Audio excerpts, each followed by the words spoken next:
And we're back in business on another glorious day, Saturday, of course. One of the best. Although I have to work, yada yada yada. A lot of talk has been going on about YouTube, about all the changes that has been happening, and how there's a topic on whether YouTube amateur hour is over, and if there's room for the average Joe to make a way on YouTube and all that sort of stuff. And it's an interesting question because I believe YouTube is going in one direction, more towards sort of professional studio-made media, because they want to get TV shows. Ooh, I'm very bright right now.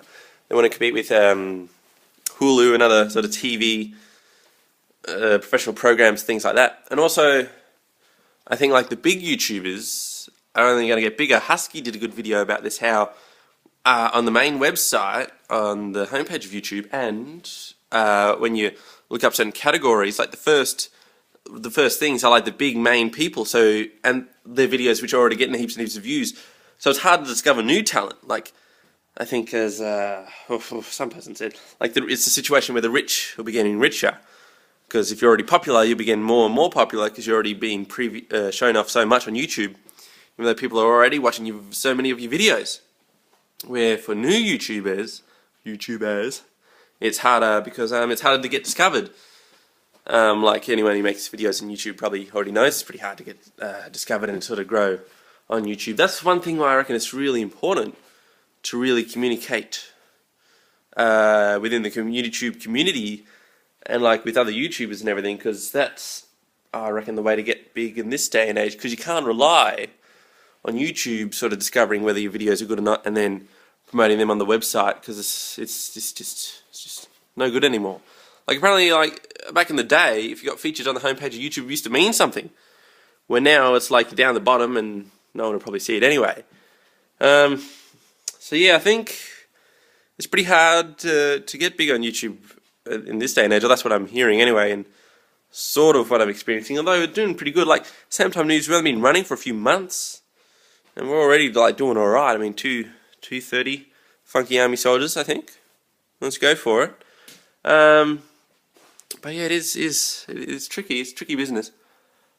So yeah, popular people get more popular. The little person, I think it's practically impossible now, unless you're really, really good, to get popular just doing these sort of vlogs. I don't expect these to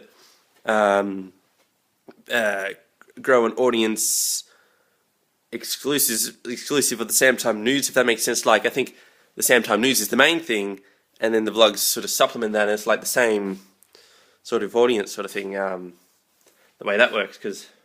And the same with Samtime Games, because there's so many gaming channels out there now. I think, just for using me as an example, I think Samtime News has to be the main thing, because that's kind of unique. Yes, there's gaming news shows out there, but none quite like the Samtime News. It's the most sort of unique thing out there. But there's lots of gameplay channels out there, and heaps of vlog channels out there. So if you're doing just vlogs, it's really hard to get noticed. If you're doing just games, it's hard to get noticed. And you do something sort of unique, like PewDiePie did, where he did the horror games, really sort of reacting heaps to those horror games. But then you can't do that anymore, because now PewDie's doing that. And if you do what Pewdie does, it's oh, you're copying PewDiePie. So you have to find your own sort of niche thing. So it's very tricky to get big on YouTube now, because there's so much competition as well. More videos being uploaded than anyone has any time to watch them. And that might be a reason why YouTube's now going to the more professional content and stuff, and promoting the really big people, because they sort of know the quality of those will be pretty good. And it's harder for the really good sort of smaller shows that are just starting, the individual people, to grow and become wicked, because of stuff, because it's hard to get noticed, because there's such a big crowd of YouTubers and stuff out there. Good gravy. But if you are watching this and you're not already a funky soldier, I'd rather you hit the main, where did I put it, the main channel annotation to look at the Samtime News and subscribe to that. And then also subscribe to this, of course. We have a good time. We have a good time together. And if you're into gameplay, subscribe to the Samtime Games. We've got Minecraft going on there now, but hopefully we'll have new stuff going on there once I get the capture card figured out. Oh, so tricky, technology and all that. Anyway, that's my views on YouTube, how it is right now. And I think, I just want to say, it's I think this is the hardest time to get discovered on YouTube, because in the beginning there wasn't many people on it, so It was kind of a new thing, and because there were less people and less competition, you could become, if you're really good, it would have been easy to get noticed on YouTube. But now it seems like it's getting harder and harder. And as you watch the big YouTubers, except for PewDiePie, who's relatively new, I guess, big superstar on YouTube, a lot of them aren't too sure how to become big on YouTube now because they started earlier when YouTube was different. But now that YouTube has gone the way it has, it's tricky. That's why I reckon you just gotta be with the community and YouTube, and hopefully just communicate and all good stuff like that. All right, thank you for tuning in. Oh, that's a terrible way to end it. Just a few seconds of silence as you're trying to think of what you say. All right, I just got to do the old funky bar and then hit the button.